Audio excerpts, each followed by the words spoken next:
Welcome back. I-24 News on this Monday, April 3rd, 2017. Let's go back to Ecuador, where Lenin Moreno, a 64-year-old former vice president of Ecuador, appeared headed to a second-round win in the country's presidential election.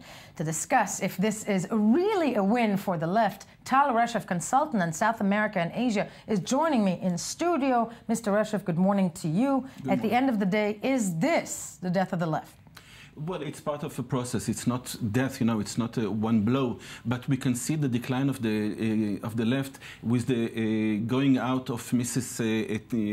Rousseff in Brazil and Mrs. Kirchner in Argentina, and the death of Fidel Castro in Cuba, and the total collapse of Venezuela, and so on. And now it's the stepping out of Mr. Correa in Ecuador, and the winning of Lenin Moreno, which is very doubtful. It doesn't seem like he is really won, and if yes, it's another domino part that is falling from the line of the left in Latin America. The dominant part of the left where in South America? In Latin America, including Caribbeans and including Nicaragua. Also in Nicaragua, it seems like they're not as stable as they were before. Dare I ask that is something that actually North America wanted to see?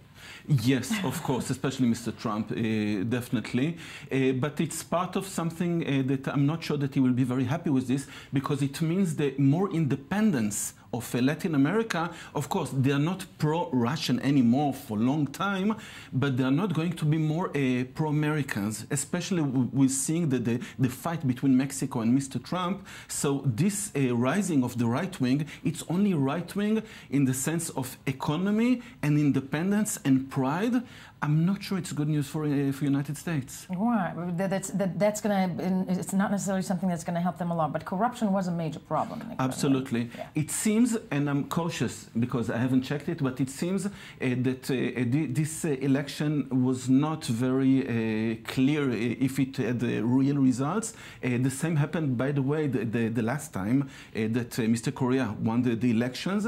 But what happened some dozens of years ago, it was going out without any voice. Now there's a voice. You know, absolutely. Small steps, one may say, small steps. Tal Reshef, fabulous to have you. Thank you for shedding light on that as we now move along.